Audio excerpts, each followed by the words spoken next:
NCERT की class में आप सभी का स्वागत है। आज हम लोग देखने वाले हैं पॉलिटी का। पॉलिटी में पढ़ने वाले हैं इलेक्शन यानी चुनाव और रिप्रेजेंटेशन यानी प्रतिनिधित्व। ये चैप्टर 3 है। इसके पहले हम लोग 2 चैप्टर पढ़ चुके हैं, उनकी चर्चा आगे करते हैं। इसके अलावा अगर बात करें तो हमारी इकोनॉमिक भी क्लास चल रही है। 11th क्लास की एनसीईआरटी है इंडियन इकोनॉमिक डेवलपमेंट, जिसमें हमने पढ़ा है पहले चैप्टर में 1947 से पहले इकोनॉमिक डेवलपमेंट कैसे हुआ, एग्रीकल्चर की स्थिति कैसी थी, रोज़गार की स्थिति कैसी थी। उसके बाद दूसरे चैप्टर में पढ़ा 1947 से लेकर 1990 तक की इकोनॉमिक डेवलपमेंट कंडीशन कैसी थी। जो थर्ड लेक्चर होने वाला है वो इकोनॉमिक रिफॉर्म से 1991 से, ठीक है, ग्लोबलाइजेशन, ठीक है, वैश्वीकरण वाला जो इकोनॉमिक डेवलपमेंट था, यहाँ से ये और इम्पॉर्टेंट हो जाता है। इसके अलावा अगर बात करें पॉलिटी में तो पहले लेक्चर में हमने समझा संविधान किसी देश के लिए क्यों आवश्यक है और ये कैसे जो है किसी देश के लिए फ़ायदेमंद हो सकता है। और इसमें दूसरे लेक्चर में हमने समझा संविधान में कौन से अधिकार दिए गए हैं, यानी व्यक्तियों के अधिकार कौन से हैं। और साथ ही साथ जब संविधान ने अधिकार दिए हैं तो कुछ संविधान ने सरकार यानी जो कानून या सरकार होती है उसके कौन कौन से जो है दायित्व हैं उनकी बात की।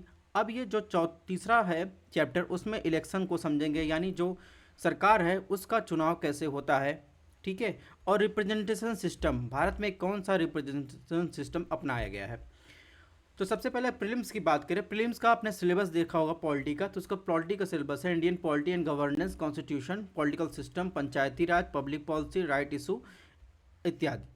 तो ये है आपका प्रीलिम्स का सिलेबस पॉलिटी का। तो इसमें जो भी जैसे सांसद हो गए, विधायक हो गए, और अगर लोकल पंचायत की बात करें तो उनका इलेक्शन कैसे होता है और उसमें रिप्रेजेंटेशन सिस्टम भारत में कैसे काम करता है, इससे संबंधित है प्रीलिम्स से।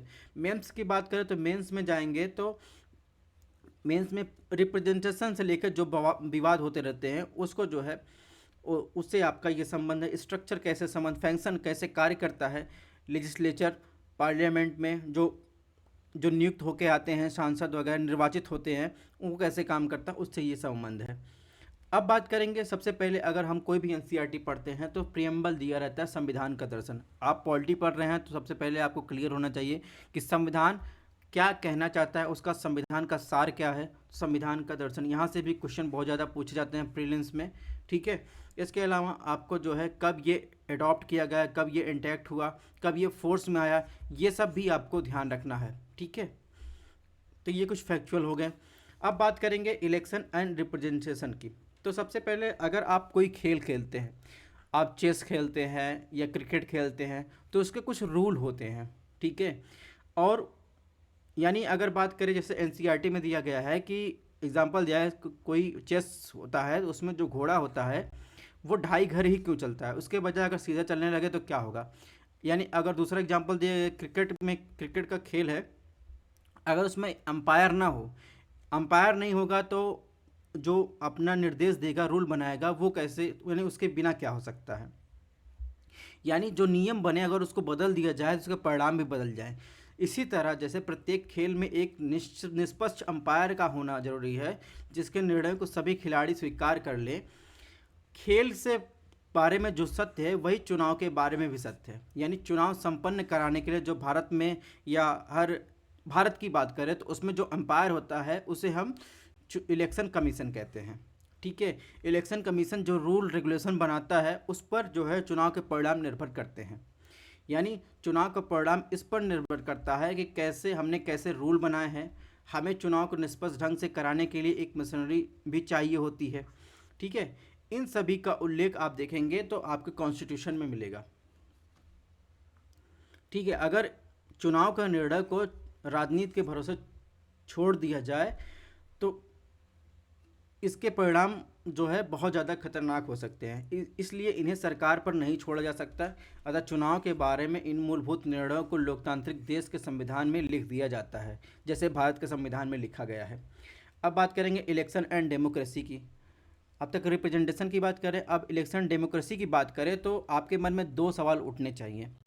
यानी पहला सवाल जो है, क्या बिना चुनाव के लोकतंत्र कायम रह सकता है। दूसरा सवाल, इलेक्शन एंड डेमोक्रेसी में क्या बिना लोकतंत्र के चुनाव हो सकते हैं। ये 2 सवाल आपके मन में उठने चाहिए। तो चलिए पहले क्वेश्चन का आंसर ढूंढने की कोशिश करते हैं। अगर पहले प्रश्न की बात करें तो लोकतंत्र में चुनाव की आवश्यकता के बारे में जो है ये याद दिलाता है, जो पहला प्रश्न है। यानी कोई भी निर्णय लेने में सभी नागरिक प्रत्यक्ष रूप से भाग नहीं ले सकते। भारत जैसे बड़े देश की बात कर रहे हैं, लोग अपने प्रतिनिधियों से चुनते हैं, इसलिए उन्हें चुनाव महत्व जो इसलिए वो जो इलेक्शन होता है वो महत्वपूर्ण हो जाता है। ठीक है, जब हम भारतीय लोकतंत्र के बारे में सोचते हैं तो हमारा ध्यान पिछले चुनाव पर चला जाता है। ठीक है, इसके अलावा अगर बात करें तो हम प्रायः प्रत्यक्ष अप्रत्यक्ष लोकतंत्र में बारे में सुनते हैं, उन पर अंतर करते हैं। प्रत्यक्ष लोकतंत्र वो लोकतंत्र होता है जिसमें नागरिक रोजमर्रा के फैसले और सरकार चलाने के निर्णय में सीधे भाग लेते हैं। जैसे अगर बात करें तो जो लोकल गवर्नेंस होती है स्तर पर, ग्राम पंचायत का चुनाव होता है, उसमें प्रत्यक्ष लोकतंत्र का आप देख सकते हैं, प्रत्यक्ष लोकतंत्र आपको दिखता है।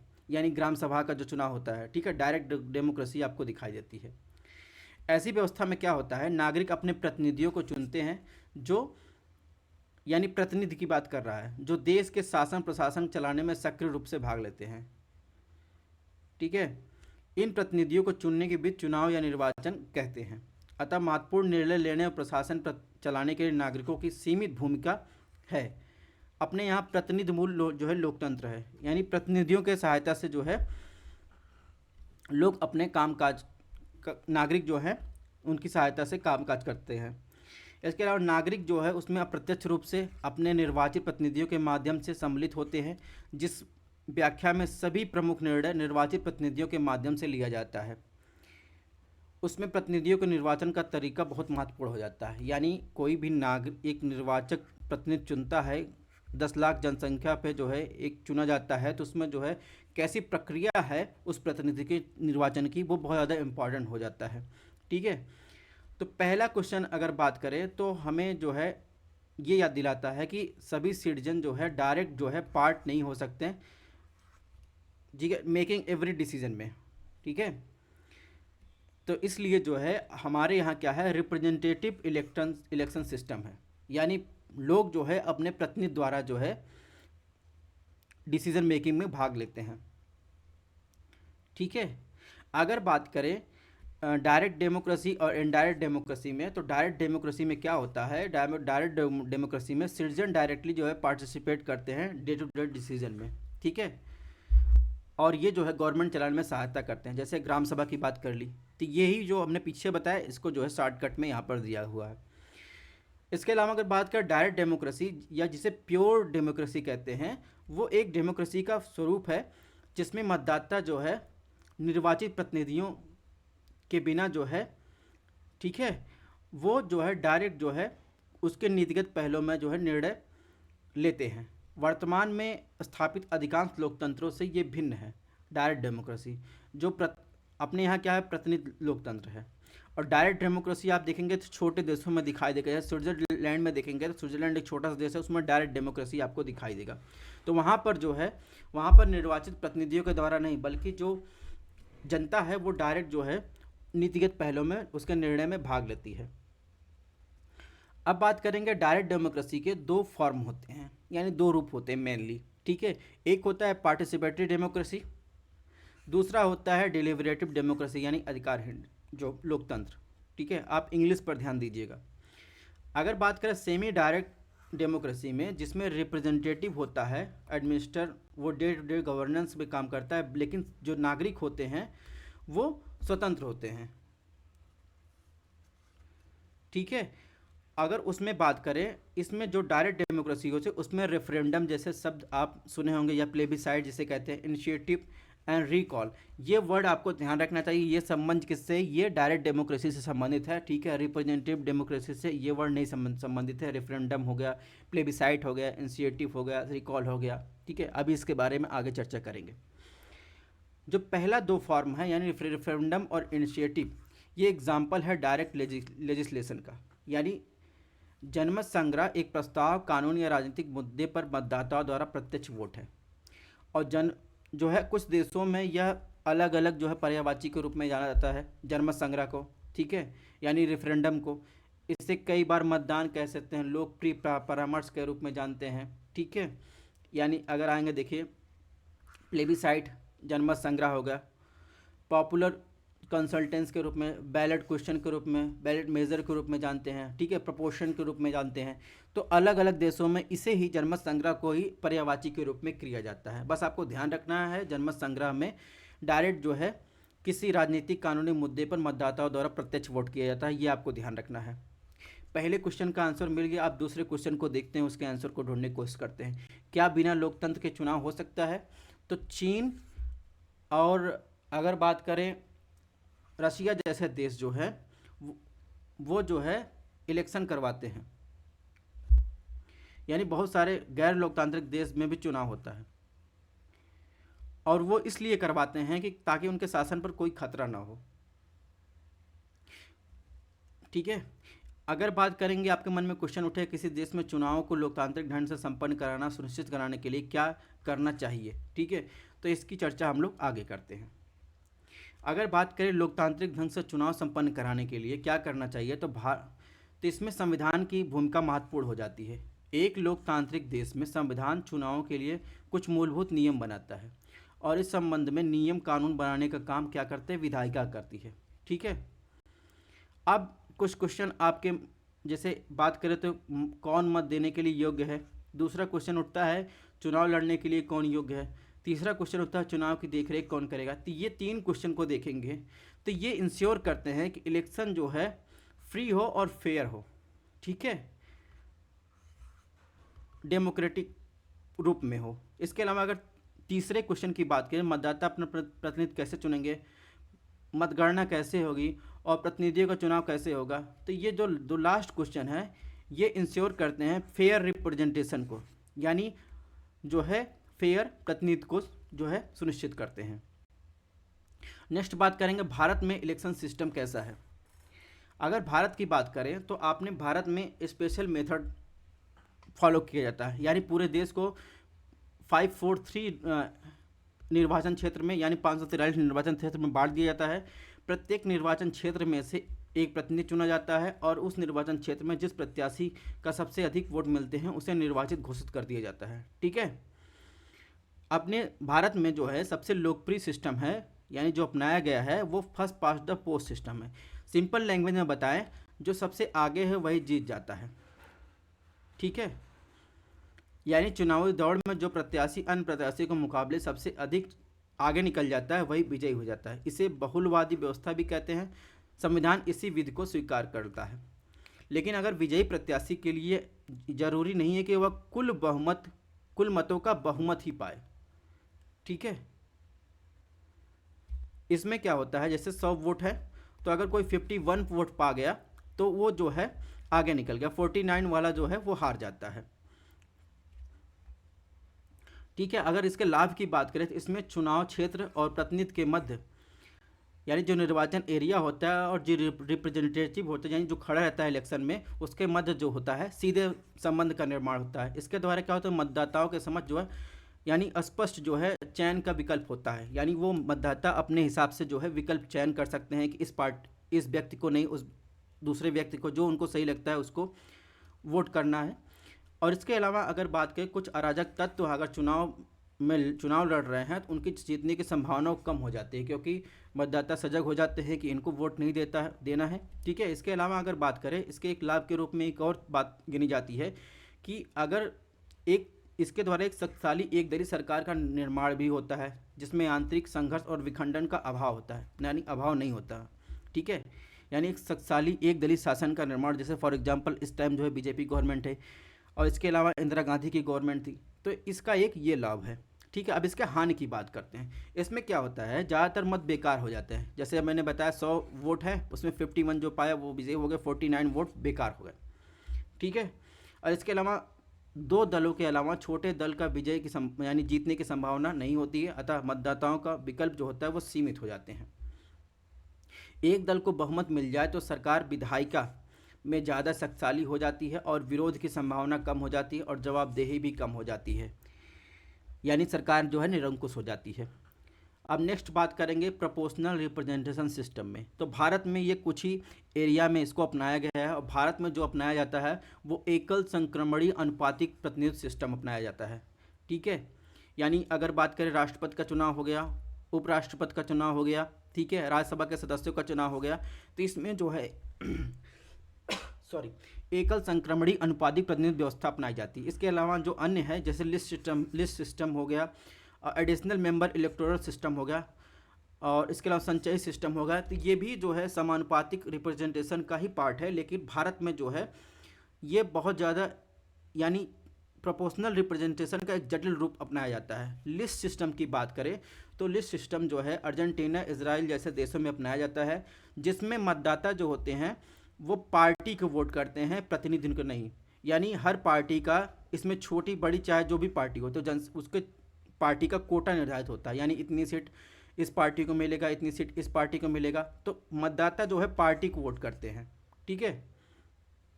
यानी जब चुनाव होना रहता है तो पार्टी जो है अपने मतदाता यानी प्रतिनिधि की सूची जारी करती है, और उसमें सूची में उतने ही जो है नाम देते हैं जितने उनके लिए कोटा निर्धारित किया गया है, ठीक है।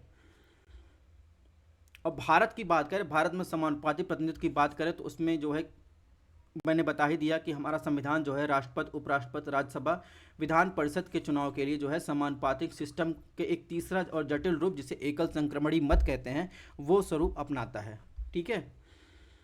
और इसके अलावा कुछ फैक्ट हैं, ये आपको ध्यान रखना है, ठीक है। यहाँ पर दिया गया है पहली मतलब अभी भारत में कौन से राष्ट्रपति हैं, 16वीं हैं, और इसके अलावा पहले राष्ट्रपति कौन थे, दूसरे उपराष्ट्रपति कौन थे, दूसरे राष्ट्रपति कौन थे, भारत के वर्तमान जो उपराष्ट्रपति वो किस नंबर पे हैं।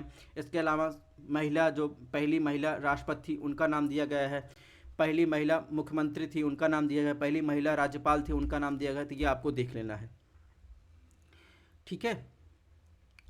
तो यही जो मैंने हिंदी में पढ़ाया वही इसका इंग्लिश ट्रांसलेशन दिया गया है, ठीक है। अब बात करते हैं जो प्रोपोर्शनल रिप्रेजेंटेशन होता है उसके लाभ की। तो इसमें क्या होता है, अनुपातिक प्रतिनिधित्व का सबसे बेहतर तरीका यह है कि क्योंकि इसमें दलों को मतों का अनुपात में सीट होती है, जो मैंने बता दिया। इस सिस्टम के द्वारा क्या होता है, अल्पसंख्यकों का प्रतिनिधित्व बेहतर रूप में संभव है। इस चुनाव सिस्टम में राष्ट्रीय एकता की भावना का निर्माण होता है, क्योंकि मतदाता का लगाव किसी विशेष चुनाव क्षेत्र से नहीं अपितु पूरे देश से होता है। अपने देश में क्या होता है, चुनाव क्षेत्र संबंधित first past the post system India में है, ठीक है। इस सिस्टम में देखेंगे इसके द्वारा छोटे दलों को भी रिप्रेजेंटेशन संभव होता है, जबकि जो first past the post system में उसमें नहीं होता है। इसलिए समझौता और आम सहमति द्वारा शासन का संचालन होता है। अब इसके हानि की बात करें तो इसमें क्या होता है, अनेक छोटे छोटे दलों को उभरने से एक अस्थायी और कमज़ोर सरकार का निर्माण होता है। जैसे इजराइल में आप देखेंगे तो बार बार पुतिन की गवर्नमेंट पुतिन कह रहे हैं, नेतन्याहू की गवर्नमेंट आप अस्थिरता दिखाई देती होगी, ठीक है। इसके अलावा निर्वाचन क्षेत्र और उनके प्रतिनिधियों के मध्य स्पष्ट संबंधों का निर्माण नहीं होता। जैसे आप first pass the post system में देखते होंगे कि एक निर्वाचन क्षेत्र, छोटा निर्वाचन क्षेत्र रहता है, ज़िले में चुनाव होता है तो उसमें प्रतिनिधि भी सामने रहते हैं, जनता भी सामने रहती है, लेकिन ऐसा जो है समानुपातिक प्रतिनिधि सिस्टम में नहीं होता। इस सिस्टम में दल का महत्व बढ़ जाता है और कोई अलोकप्रिय उम्मीदवार भी दल की सूची के माध्यम से निर्वाचित हो सकता है। जबकि आप first pass the post system देखे होंगे उसमें कोई अलोकप्रिय या अराजक तत्व है, प्रतिनिधि है, उससे जो जनता जो है उसको वोट नहीं देगी। लेकिन इसमें क्या होता है, प्रोपोर्शनल रिप्रेजेंटेशन में जनता जो है पार्टी को वोट देती है, ठीक है। और इसके अलावा चौथा हानि यह है कि दलों की शक्तियों का एकीकरण हो जाता है और दल के द्वारा किसी अयोग्य उम्मीदवार को भी सूची में उच्च स्थान दिया जा सकता है। तो ये प्रोपोर्शनल सिस्टम के हानि है, ठीक है। ये कंपैरिजन हमने पढ़ाते हुए बता दिया है, इसको आप यहाँ से देख लीजिएगा। अब बात करें जो भारत में एकल संक्रमणी रिप्रेजेंटेशन सिस्टम अपनाया गया है, जो एक प्रोपोर्शनल रिप्रेजेंटेशन का जटिल स्वरूप है। तो उसमें कुछ जैसे अगर राज्यसभा का चुनाव होना रहेगा, राज्यसभा के सदस्यों का चुनाव हो रहा रहेगा, तो उसमें क्या होता है, विधानसभा के निर्वाचित सदस्यों द्वारा अनुपातिक पद्धति के अनुसार एकल संक्रमणी मत द्वारा चुने जाते हैं, जिनके अनुसार निर्वाचित उम्मीदवार मतों का एक निश्चित कोटा होता है। इसी से जो देखेंगे, एक प्रकार से देखेंगे तो यूपीएससी जो है 2023 के प्रीलिम्स में क्वेश्चन आया है, 2017 में आया है, तो आपको ये सब चीज़ें ध्यान रखनी है, ठीक है। जब इसमें दो प्रकार का होता है, जब एक राज्यसभा का किसी राज्य विधानसभा से एक राज्यसभा सीट के लिए चुनाव होना रहेगा तो ये फार्मूला लगेगा, यानी कुल मतों की संख्या। इसका मतलब क्या है, राज्य विधानसभा जिससे चुनाव होने हैं राज्यसभा के सीट के लिए, उस विधानसभा के सदस्यों की संख्या बटे कुल भरे जाने वाले स्थानों की, अगर एक है तो एक, दो है दो, +1 और पूरे का +1। अगर वहीं किसी राज्य की विधानसभा से राज्यसभा के लिए एक से ज़्यादा सीट का निर्वाचन होना हो, तब जो फार्मूला लगेगा, कुल मतों की संख्या यानी उस राज्य विधानसभा के सदस्यों की संख्या, निर्वाचित जो सदस्यों की संख्या है, गुणे 100 बटा कुल भरे जाने वाले स्थानों की संख्या +1 और पूरे का +1, ये फार्मूला है। ठीक है, तो राज्यसभा के निर्वाचन के लिए जो हमने दो सूत्र बताए उनका प्रयोग होता है, जिसे अनुपातिक प्रोपोर्शनल कहा जाता है, क्योंकि विधानसभा के प्रत्येक दल को विधानसभा में उसकी सदस्य संख्या के अनुसार राज्यसभा में सीटें प्राप्त होती हैं। एकल संक्रमणी का क्या मतलब है? एकस का मतलब है मतदाता जो विधानसभा का निर्वाचित सदस्य होता है और सभी प्रत्याशियों के नाम के आगे अपनी प्राथमिकता निर्धारित करता है। सपोज जैसे अगर मान लीजिए यूपी से जो है 3 सीटें खाली है, 3 का चुनाव होना है, तो 3 जो है अलग अलग पार्टी अपनी उम्मीदवार तय करते हैं, तो इसमें सभी पार्टियां प्राथमिकता तय करती हैं। अगर जो पहला उम्मीदवार है उसको पहली प्राथमिकता, दूसरे को दूसरी, तीसरे को तीसरी, ये उल्टा भी हो सकता है, यानी प्राथमिकता तय की जाती है। ठीक है, इसके अलावा देखिए वही चीज़ जो हमने बताया, वही चीज़ इसमें दिया है, एग्जाम्पल के लिए दिया है कि यदि राजस्थान की विधानसभा की 200 विधायक है और राजस्थान विधानसभा से जो है 4 सदस्य चुनकर आने हैं, तो विजयी उम्मीदवार को जो है जो वोट चाहिए उसका कोटा निर्धारित करने के लिए तो 200 विधायक प्लस 4 सीट का निर्वाचन होना है, +1 यानी 200/5, यानी 41 का कोटा जो होगा वो विधायकों को चाहिए होगा। अगर बात करें भारत में जो first pass the post system क्यों स्वीकार किया गया, तो सबसे पहली बात जो प्रोपोर्शनल सिस्टम है, आपने देखा होगा राष्ट्रपति, उपराष्ट्रपति, राज्यसभा के चुनाव में, तो ये एक जटिल प्रक्रिया है। और भारत में जो सामान्य मतदाता है उन्हें राजनीति और चुनाव का विशेष ज्ञान नहीं होता है, जैसा हम लोग पढ़ रहे हैं, लेकिन वो पूरी उस जो है प्रोपोर्शनल सिस्टम को समझना उनके लिए आसान नहीं है। इसलिए सबसे सरल तरीका होता है first pass the post system. ठीक है, यह जो सिस्टम होता है first pass the post system, यानी जो सबसे आगे वो जीत जाता है, उस सिंपल लैंग्वेज का है, तो इस सिस्टम में मतदाताओं का केवल दलों को नहीं वरन उम्मीदवारों को भी चयन करने का स्पष्ट विकल्प देता है, जबकि समानुपातिक सिस्टम में मतदाताओं को किसी एक दल के चुनाव का विकल्प दिया जाता है। लेकिन जो सर्वाधिक वोट से जीत जाने वाली व्यवस्था पर आधारित निर्वाचन क्षेत्र में मतदाता जानते हैं उनकी प्रतिनिधि कौन है, उनके उत्तरदायी ठहरा सकते हैं। इसलिए अपने देश में जो है भारत में इतनी डाइवर्सिटी है और इतने लोग चुनाव के प्रति जागरूक नहीं हैं, तो इसलिए first pass the post system अपनाया गया है। ठीक है, बाकी और सारी इसमें देखिए यहाँ पे यही बातें की गई, भारत जैसे विविधता वाले देशों में समानुपातिक सिस्टम प्रत्येक समुदाय को अपनी एक राष्ट्रव्यापी पार्टी बनाने के लिए प्रेरित करेगी। संभवतः यह बात भी हमारे संविधान बनाने वालों के दिमाग में रही होगी। ठीक है, इसके अलावा जो first pass the post system है वो जो है संसदीय सिस्टम में सरकार के स्थायित्व के लिए बहुत ज़रूरी है। इससे एक मजबूत जो है अस्थायी सरकार आती है। ठीक है, जबकि आपने अभी देखा प्रोपोर्शनल सिस्टम में क्या होता है, उसमें छोटे छोटे दलों का गठबंधन होता है, अस्थायित्व आता है। लेकिन संसदीय सिस्टम में एक मजबूत सरकार होने के लिए जो है first pass the post system बहुत ज़रूरी है। ठीक है, हालांकि इसमें गठबंधन होता है लेकिन तब भी इसमें एक सशक्त जो है केंद्र सरकार या कोई भी गवर्नमेंट, स्टेट गवर्नमेंट बनने की जो है संभावना रहती first pass the post system. इसके अलावा अगर बात करें तो इसने जो है केंद्र और राज्यों में बड़े दलों को स्पष्ट बहुमत प्राप्त करने में मदद की है। इस सिस्टम में उन दलों को भी हतोत्साहित किया है जो किसी जात समुदाय को अपनी वोट के रूप में जो है देखते थे। ठीक है, स्वतंत्रता प्राप्ति के पहले की बात करें या बाद में बात करें तो हमने सर्वाधिक मत से जीत सिस्टम अपनाया, फिर भी एक दल का वर्चस्व उभर कर सामने आया। इसके साथ साथ अनेक छोटे दल भी अस्तित्व में रहे। 1989 के बाद भारत में बहुदलीय गठबंधन सिस्टम चालू हुआ। ठीक है, फिर इसके साथ ही राज्यों में धीरे धीरे द्विदलीय व्यवस्था प्रतियोगिता उभर रही थी। लेकिन भारतीय दलीय व्यवस्था में प्रमुख विशेषता यह है कि गठबंधन सरकारों के आने से नए और छोटे दलों का सर्वाधिक मत से जीतने वाली सिस्टम के बावजूद चुनावी प्रतियोगिता में प्रवेश करने का मौका मिलता है। तो ये खूबसूरती है first pass the post system. इसके अलावा अगर बात करें, जहाँ हम एक तरफ first pass the post system जो सबसे आगे है वही जीत जाता है, एक तरफ उसकी बात कर, दूसरी तरफ जो है क्षेत्रों के जो रिजर्वेशन है, यानी जो वंचित समूह है उनके बारे में जो रिजर्वेशन का भी प्रावधान हमारे संविधान में किया गया है। यानी जो हमारे यहाँ जाति आधारित भेदभाव झेले हुए हैं, ऐसे सामाजिक व्यवस्था में सर्वाधिक मत से जीत वाले सिस्टम का परिणाम यह होगा कि दबंग जो सामाजिक समूह और जातियां हैं वो हर जगह जीत जाएंगी और दलित उत्पीड़ित समाज समूह को कोई प्रतिनिधित्व प्राप्त नहीं हो पाएगा। तो हमारे संविधान ने इस कठिनाइयों से जो है वाकिफ थे और ऐसे दलित उत्पीड़ित सामाजिक समूह के लिए उचित और न्यायपूर्ण प्रतिनिधित्व सुनिश्चित करने के लिए आवश्यक समझते थे। तो इसके लिए भी उन्होंने जो है व्यवस्था की है। अगर स्वतंत्रता पूर्व की बात करें तो जब ब्रिटिश सरकार थी उस टाइम जो है पृथक निर्वाचक मंडल की शुरुआत की गई थी। यानी किसी जाति विशेष का आदमी केवल उसी समुदाय को जो है वोट दे सकता था। ठीक है, लेकिन अगर बात करें स्वतंत्रता के बाद जब संविधान का निर्माण किया गया तो उसमें रिजर्वेशन की व्यवस्था शुरू की गई। इसमें संविधान में देखेंगे एससी एसटी जातियों के लिए लोकसभा और राज्यसभा विधानसभा में रिजर्वेशन की व्यवस्था की गई। प्रारंभ में 10 वर्ष के लिए थी, 2020 में इसे जो है आगे बढ़ाकर जो है 2020 तक बढ़ा दिया गया। और जो रिजर्वेशन के टर्म है वो संसद जो है इसे आगे बढ़ाने का निर्णय ले सकती है। ठीक है, भारत की जनसंख्या में अगर बात करें तो 543 सीट में लोकसभा में 84 सीट जो है एससी के लिए, 47 सीट एसटी के लिए जो है ये आरक्षित है। ये डाटा जो है 26 जनवरी 2019 तक का है। ठीक है, अब कौन से क्षेत्र आरक्षित होंगे कौन तय करेगा? तो ये जो परिसीमन आयोग तय करता है। परिसीमन आयोग राष्ट्रपति द्वारा गठित किया जाता है और चुनाव आयोग के साथ मिलकर काम करता है।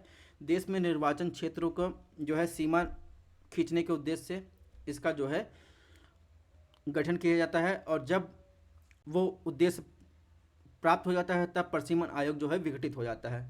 यानी प्रत्येक राज्य में आरक्षण के लिए निर्वाचन क्षेत्र का एक कोटा होता है। उस राज्य में अनुसूचित जाति अनुसूचित जनजाति की संख्या के अनुपात में वो कोटा होता है।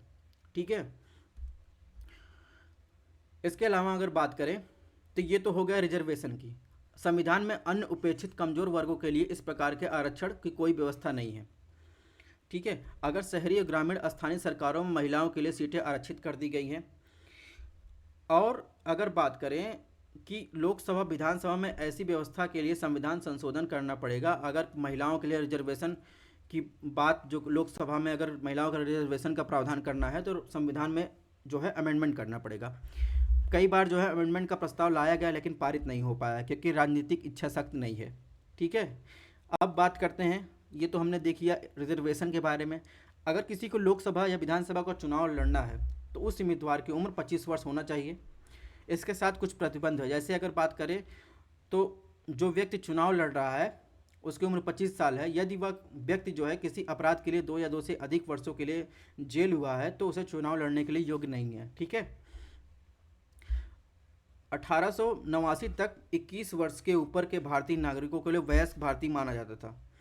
1889 में संविधान के एक संशोधन द्वारा इसे घटाकर 18 वर्ष के उम्र के भारतीयों को वयस्क नागरिक माना जाने लगा। ठीक है, अब ये तो हमने बात कर ली। अब बात करते हैं एक इंडिपेंडेंट इलेक्शन कमीशन की। तो संविधान के अनुच्छेद 324 में इसका जो है चर्चा की गई है। 324(1) में लिखा गया है कि इस संविधान के अधीन संसद प्रत्येक राज्य के विधानमंडल के कराए जाने वाले सभी निर्वाचन के लिए राष्ट्रपति उपराष्ट्रपति के पदों के निर्वाचन के लिए उनकी और इसके अलावा नामावली तैयार करना। ठीक है, सभी निर्वाचनों के लिए संचालन के लिए उनके अधीक्षण के लिए निर्देशन और नियंत्रण के आयोग में निहित होगा, जिसे संविधान में क्या कहा जाता है? निर्वाचन आयोग कहा जाता है। तो ये वर्ड लिखा गया है इसमें। अनुच्छेद 324 में कुछ वर्ड आपको बहुत महत्वपूर्ण है, ये आपको ध्यान रखना है कि मतदाता इलेक्शन कमीशन का काम क्या है, ये आपको ध्यान रखना है। इससे क्वेश्चन आया है। मतदाता सूची तैयार करना, चुनाव के संचालन का अधीक्षण निर्देशन नियंत्रण करना। ठीक है, इसके अलावा भारत का निर्वाचन आयोग की सहायता के लिए प्रत्येक राज्य के एक मुख्य निर्वाचन अधिकारी होता है। निर्वाचन आयोग स्थानीय निकाय के चुनाव के लिए जिम्मेदार नहीं है, ये बात आपको ध्यान रखना है। निर्वाचन आयोग जो है स्थानीय यानी पंचायत स्तर का जो चुनाव उसके लिए जिम्मेदार नहीं होता है। इसके बारे में हम और विस्तार से आगे चर्चा करेंगे। इसके अलावा अगर बात करें तो वर्तमान में जो चल रहा है निर्वाचन आयोग, पहले एक सदस्य था लेकिन जो वर्तमान में चल रहा है 1993 के बाद जो है निर्वाचन आयोग जो है बहुसदस्यीय संस्था है। यानी एक जो है चीफ इलेक्शन कमीशन होता है, ठीक है, और 2 अन्य इलेक्शन कमीशन होते हैं।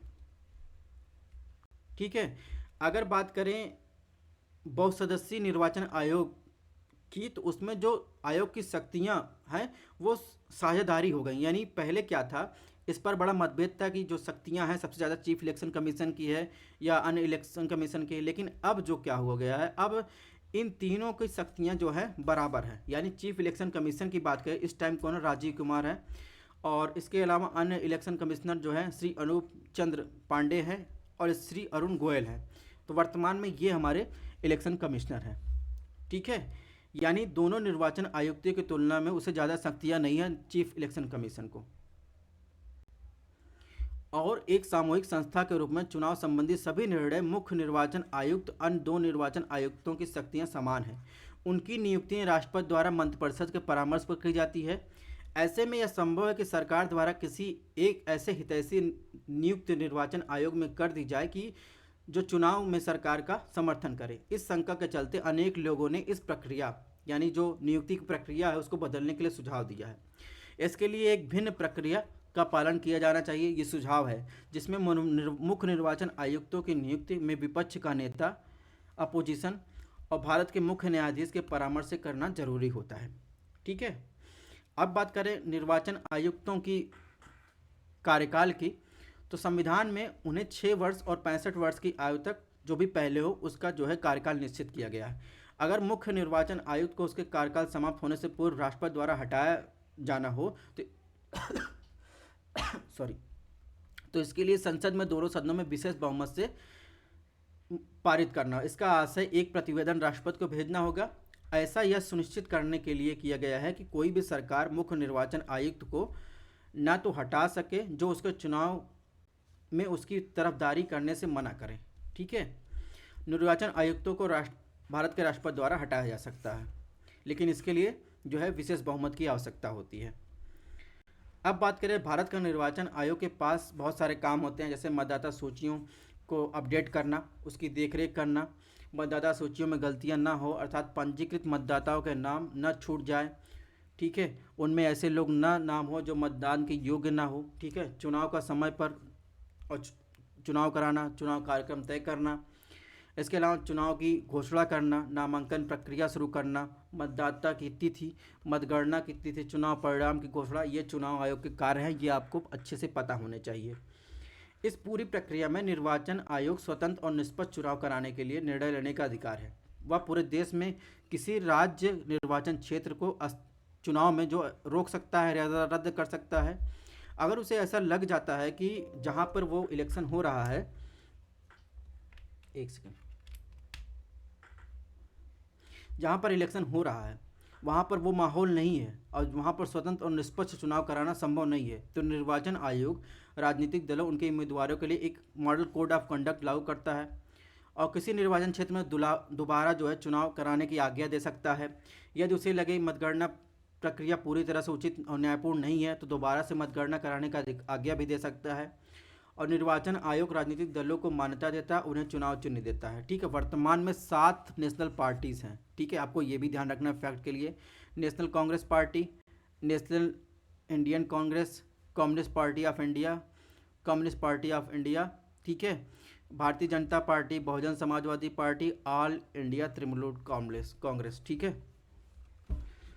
नेक्स्ट बात करें, निर्वाचन आयोग के पास बहुत सीमित कर्मचारी होते हैं, तो वह प्रशासनिक मशीनरियों यानी प्रशासनिक अधिकारी की मदद से काम करता है।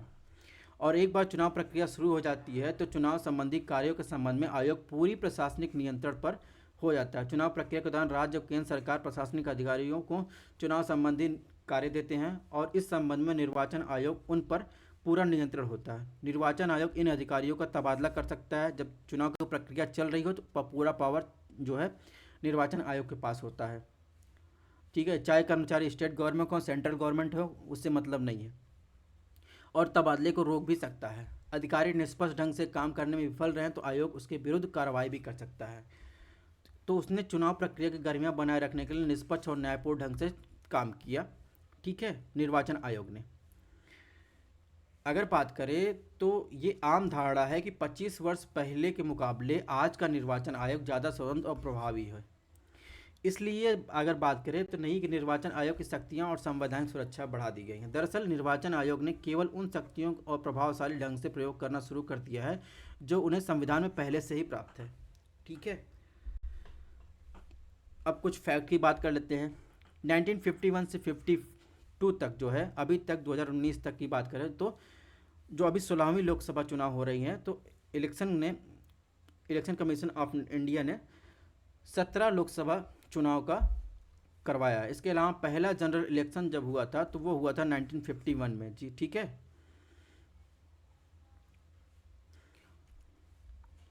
इसके अलावा अगर बात करें कुछ फैक्चुअल बात, तो भारत के पहले जो चीफ इलेक्शन कमीशन थे उनका नाम था सुकुमार सेन।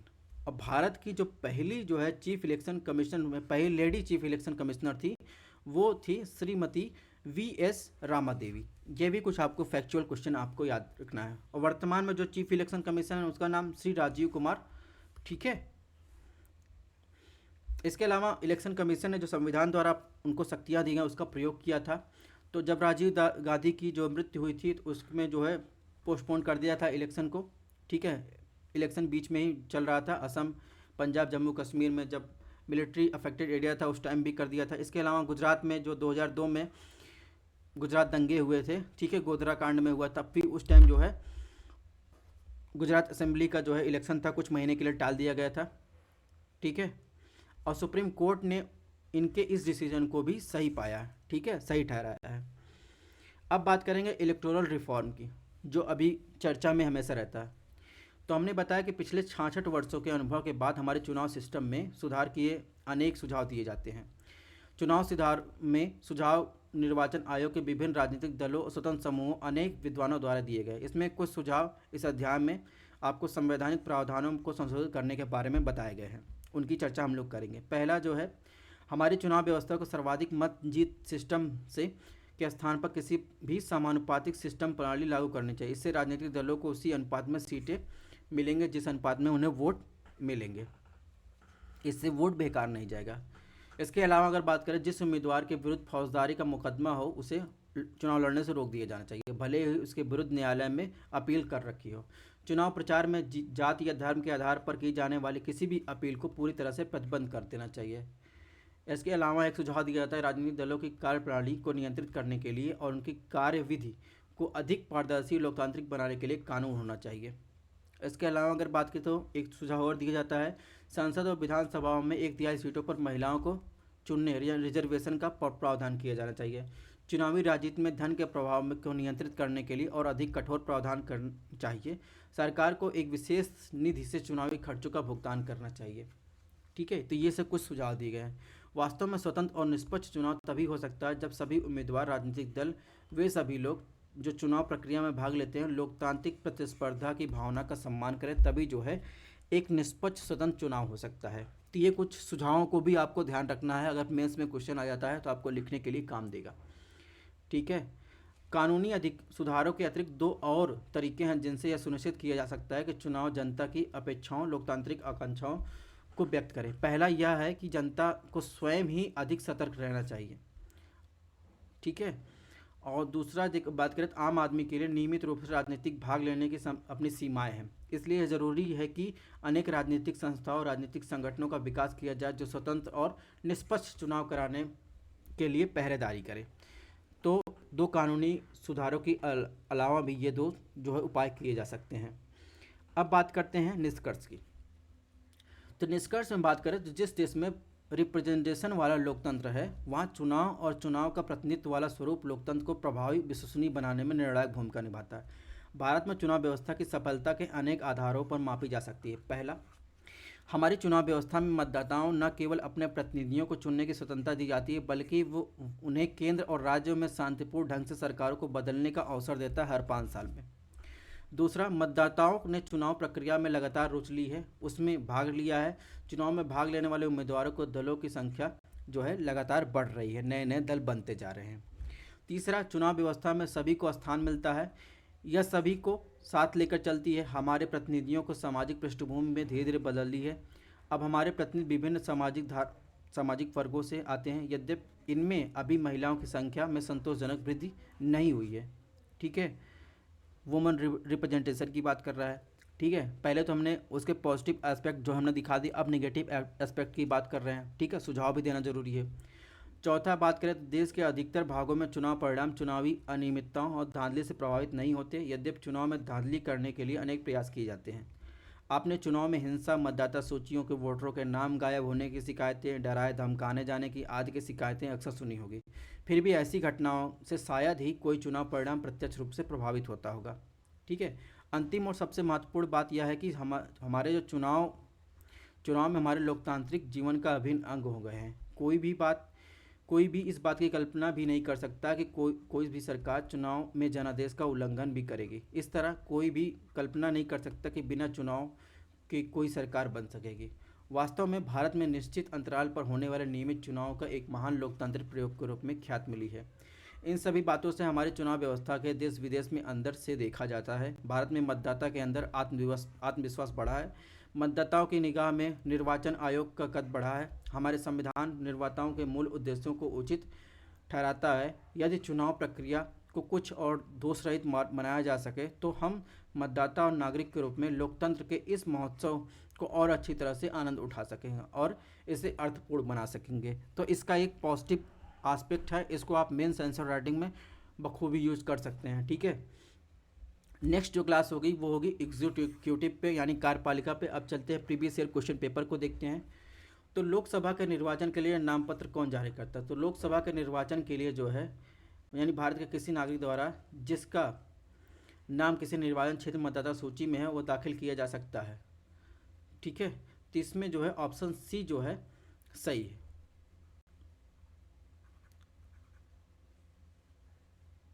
तो इसमें ऑप्शन ए देखेंगे इसलिए गलत है। भारत में निवास करने वाले किसी भी व्यक्ति द्वारा दाखिल किया जा सकता है, ये बात गलत है।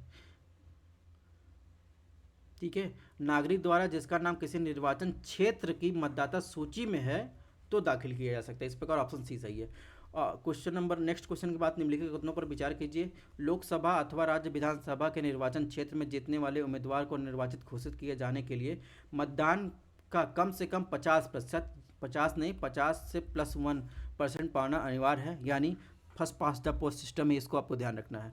भारत के संविधान में अधिकथित उपबंधों के अनुसार लोकसभा के अध्यक्ष का पद बहुमत वाले दल को दिया जाता है, उपाध्यक्ष विपक्ष को दिया, ऐसा कहीं लिखा नहीं गया है। इस प्रकार दोनों ऑप्शन जो है गलत, यानी ऑप्शन डी सही है।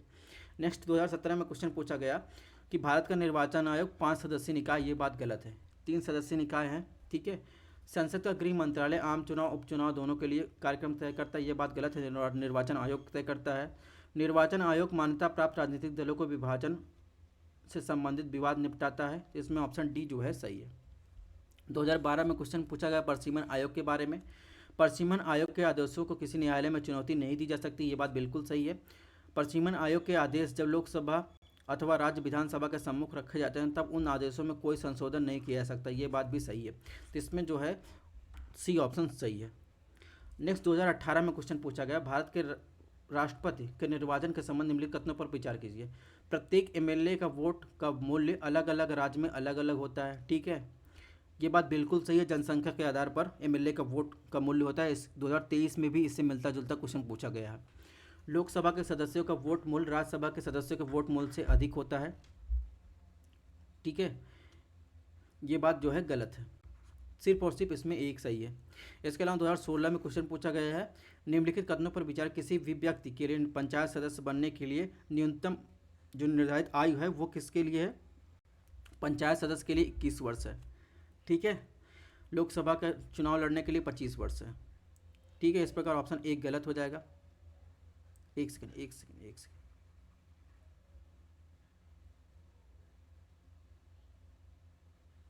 ठीक है, तो हाँ इसमें ऑप्शन एक जो है गलत हो जाएगा।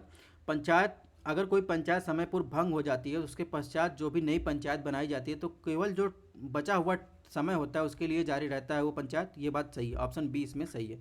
तो ध्यान रखना है, लोकसभा के इलेक्शन के लिए जो न्यूनतम आयु 25 वर्ष है, लेकिन पंचायत का सदस्य बनने के लिए न्यूनतम आयु 21 वर्ष है। ठीक है, अब देखिए vote of value of each MLA का इसमें अलग अलग राज्यों में अलग अलग होता है, यानी विधायकों का वोट मूल्य अलग अलग राज्यों की संख्या पर निर्भर करता है। ठीक है, और प्रत्येक विधायक के वोट का मूल्य राज्य की विधानसभा में विधायकों की संख्या से विभाजित करके प्राप्त भागफल को 1000 से विभाजित करके किया जाता है। ठीक है, उदाहरण के लिए उत्तर प्रदेश में प्रत्येक विधायक के लिए सबसे अधिक वोट मूल्य 208 है। महाराष्ट्र में एक विधायक के लिए वोट मूल्य 175 है। अरुणाचल प्रदेश में यह सिर्फ 8 है। तो आपको इसको ध्यान रखना है, ज़्यादा कैलकुलेटिव मेथड नहीं अपनाना है। 2023 में क्वेश्चन पूछा गया कि भारत के राष्ट्रपति के निर्वाचन के बारे में निम्नलिखित कथनों पर विचार कीजिए। ठीक है, इसमें बताना सीधे कथन दिया गया था कि एक सही है, कि 2 सही है, कि 1 2 3 युग्म सही है, 4 युग्म सही है। तो इसमें आपको बताना था संसद के दोनों सदन, किसी भी सदन, राज्य विधानसभाओं में जो भी नॉमिनेटेड यानी जो नॉमिनेटेड मेंबर के लिए निर्वाचक मंडल में शामिल किए जाने के लिए मतलब उपयुक्त है या आहार है, तो इसमें जो है विधानसभाओं को निर्वाचित सदस्यों को जो है शामिल किया जाता है राष्ट्रपति के चुनाव में। ये ऑप्शन गलत हो गया। इसके अलावा निर्वाचित जो विधानसभा की सीटें जितनी अधिक होती हैं उस राज्य क्षेत्र के प्रत्येक एमएलए के वोट का मान भी उतने अधिक होता है, तो ये बात गलत है। मध्य प्रदेश में एमएलए का वोट का मान केरल के प्रत्येक एमएलए के वोट का मान से अधिक है। ये बात बिल्कुल सही है, क्योंकि जनसंख्या के आधार पर एमएलए का वोट का मान होता है। ठीक है, केरल की जनसंख्या लगभग 3.47 करोड़ है और मध्य प्रदेश का जस्ट उसका डबल मान लीजिए। इसके अलावा चौथे की बात करें तो पांडिचेरी में या पुडुचेरी प्रत्येक एमएलए का वोट का मान अरुणाचल प्रदेश के प्रत्येक एमएलए के वोट के मान से अधिक है, क्योंकि अरुणाचल प्रदेश की तुलना में पुडुचेरी कुल जनसंख्या निर्वाचित सीटों की कुल जनसंख्या का अनुपात से अधिक है। तो ये बात जो है गलत है, यानी कि केवल और केवल इसमें 3 ऑप्शन सही है, यानी केवल और केवल एक युग्म जो है वो सही है। ठीक है, ऐसे क्वेश्चन आपको ध्यान रखने हैं। तो ठीक है, इसकी पीडीएफ आपको हमारे टेलीग्राम चैनल पर मेरी स्टडी एनालिसिस पर मिलेगी, यहाँ से आप स्कैन कर सकते हैं। इसके अलावा इकोनॉमिक डेवलपमेंट की आप जो है क्लासेस देख सकते हैं। तो मिलते हैं चैप्टर 4 के साथ पॉलिटी के सेक्शन में, और अगर आपको क्लास पसंद आ रही हो तो ज़्यादा से ज़्यादा लोग शेयर कीजिए।